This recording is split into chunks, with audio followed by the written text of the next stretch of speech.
eu estou dizendo. Aí Jesus está dizendo assim, mas para que vocês saibam que os pecados dele estão perdoados, eu vou fazer uma coisa aqui, que é o que vocês esperavam. Eu vou mandar ele andar. E se ele andar, é porque eu tenho autoridade para perdoar os pecados dele também. Aí Jesus olha para o aleijado e diz, ora, para que saibais que o Filho do Homem tem poder sobre a terra de perdoar pecado, disse ao paralítico, filho, eu te digo, levanta-te, toma o teu leito e vai para a tua casa. Levantando-se ele imediatamente na presença dele, tomou o leito em que estava deitado e foi para casa glorificando a Deus. Amém. Ele não foi mancando não, irmão querido, ele foi pulando, porque Jesus não faz a obra pela metade. Ele é perfeito. E ele saiu glorificando a Deus. E Jesus prova que ele tem poder para curar o corpo, mas também a alma. Você sabe por que ele perdoou os pecados primeiro? Irmão, porque o que mais nós precisamos não é da cura do corpo. Não. É bom. Quem é que gosta de ter doença? Ninguém. Todos nós desejamos viver uma vida saudável.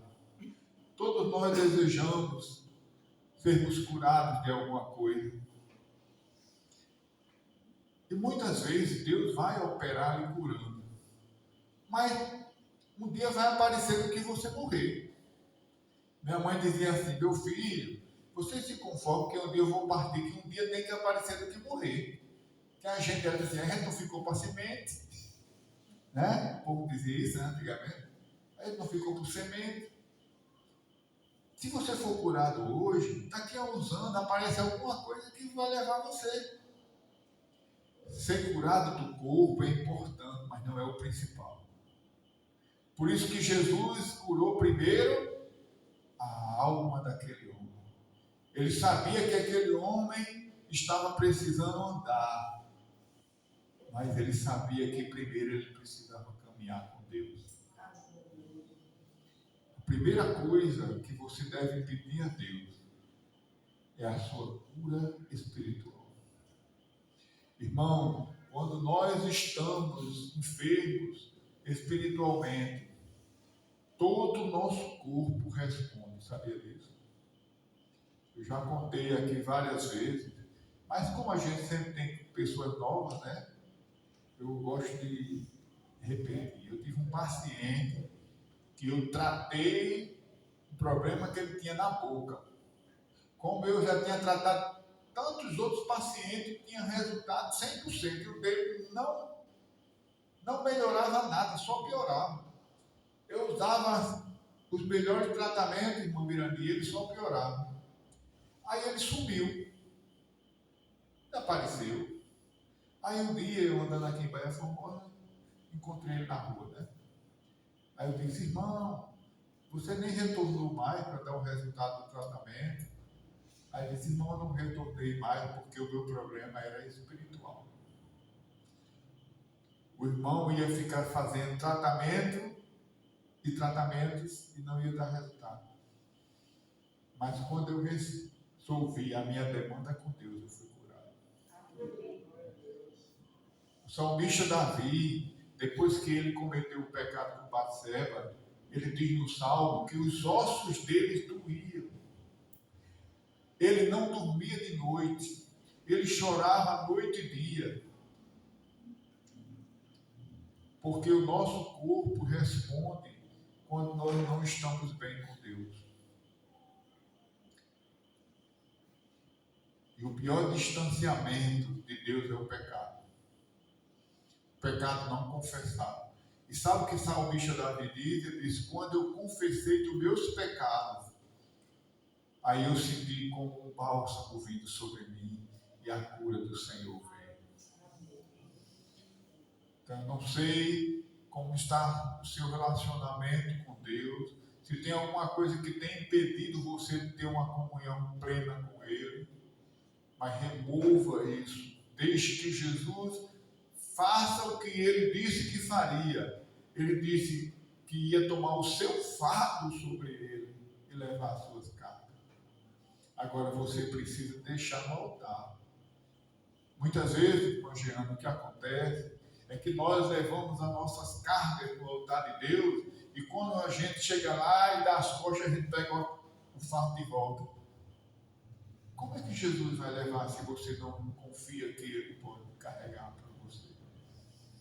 Ele diz: lançai sobre mim o vosso fardo, porque o meu jugo é suave, o meu fardo é leve. Muitas vezes nós estamos capengando na fé, porque não queremos reconhecer as nossas deficiências, as nossas limitações. Mas, acima de tudo, precisamos confessar e dizer para Jesus: Senhor, para aqueles que ainda não fizeram, eu sou um pecador. E se eu não me arrepender dos pecados, eu estou perdido.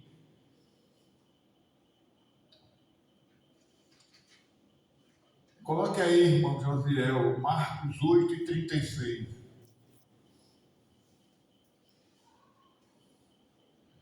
Que proveito tenha o homem ganhar o mundo inteiro e perder a sua alma? Que proveito tem você ser curado de todas as enfermidades? Você ser perfeitamente saudável? Ser um daqueles musculosos, né? Ou se não aquelas atrizes com um corpo perfeito, com a beleza estupenda e morrer e ir para o inferno? Adianta alguma coisa? Não. Jesus diz: que adianta a gente ganhar o mundo inteiro, ter milhões numa caderneta de poupança, ter o melhor emprego, o melhor carro, e quando você partir daqui você não vai levar nada disso? Que adianta? Peça para Deus curar a sua alma. Peça para Ele fazer transformação na sua vida. Foi a primeira preocupação de Jesus com aquele homem: curar a enfermidade espiritual. Filho, estão perdoados seus pecados. Aí depois, somente depois, é que Jesus vai curar a enfermidade física dele. Primeiro vem a alma. Primeiro vem o nosso espírito. Como eu já disse também, eu não vou ser responsável de dizer que você não tome medicamentos para a sua depressão, a sua ansiedade, para as suas inquietações. Mas eu vou dizer uma coisa: muitas vezes Satanás está escravizando muita gente com isso.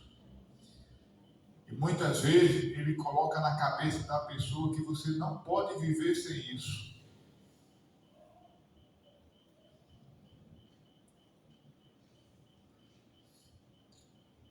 Psicólogos, psiquiatras, psicanalistas, terapeutas diversos são importantes. Mas você tem consultado Jesus também? Ou você tem consultado Jesus em primeiro lugar?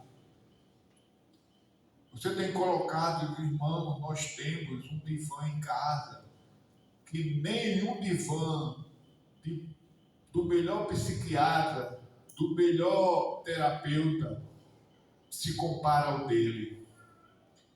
É o seu cantinho na sua casa, onde você pode dobrar os seus joelhos e falar com Jesus. Derramar diante dele a sua angústia, a sua petição. Eu, enquanto esperava que a cirurgia de Aninha fizesse, eu fiquei andando no corredor, né? Já que eu não estou caminhando, eu vou caminhar aqui no corredor do hospital. Fiquei para lá e para cá. E cada quarto tinha quando vai nascer o bebê, né? Coloca lá uma daquelas, identificando o nome do bebê e alguma coisa. Aí eu parei, tinha uma Isaac. E era uma serva de Deus. E ela colocou aquele versículo de 1 Samuel, em que ela diz assim: por este menino orava eu, e o Senhor ouviu a minha oração. O que é que você está orando? O que é que você está pedindo a Deus? A gente vai conversar, se Deus quiser, domingo, a estudar 1 Samuel, e diz que Ana se derramou diante de Deus ao ponto de ele pensar que ela estava embriagada. E ela disse: não, meu Senhor, eu não estou bêbada. Eu estou uma mulher atribulada e eu estou me derramando diante do meu Senhor. E ele diz assim: vai-te em paz e o Senhor conceda a petição que pediste. Aí a coisa mais linda daquele texto é que diz que Ana nem tinha recebido ainda, mas diz que Ana saiu com o coração leve e já não chorava diante do Senhor.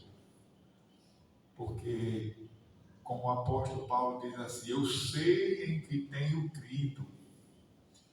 Você tem um Deus poderoso, Deus que pode mudar as situações e, acima de tudo, que pode perdoar os seus pecados, sejam eles quais forem. Meus irmãos e irmãs, não existe pecado maior do que a graça de Jesus. A maior blasfêmia que nós podemos fazer contra Deus é colocar barreiras para Ele agir em nossas vidas. Achar que Ele não pode perdoar, que Ele não pode mudar. Ele pode, mas você precisa deixar o caminho livre para Ele agir em sua vida. E aquele homem ele recebeu a cura física, mas ele recebeu sobretudo a cura espiritual. E sabe qual foi o resultado? Ele saiu glorificando a Deus. E no versículo 28, assim, todos ficaram maravilhados e glorificavam a Deus, cheios de temor. Diziam: hoje vimos coisas extraordinárias. O que Deus pode fazer em sua vida, na sua família, nos seus planos. Veja bem, a palavra de Deus, vocês jovens que estão fazendo plano para casar, ou que casaram recentemente, ou que estão fazendo plano de como vai ser a sua vida profissional, a Bíblia diz: entrega teu caminho ao Senhor, confia nele e o mais ele fará. Mas qual é o pré-requisito? Entregar, confiar e esperar.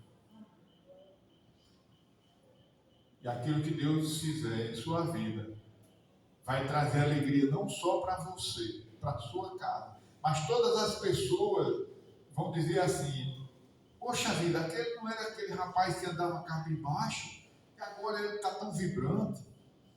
Aquela não era aquela mulher que andava triste, e agora os olhos delas brilham.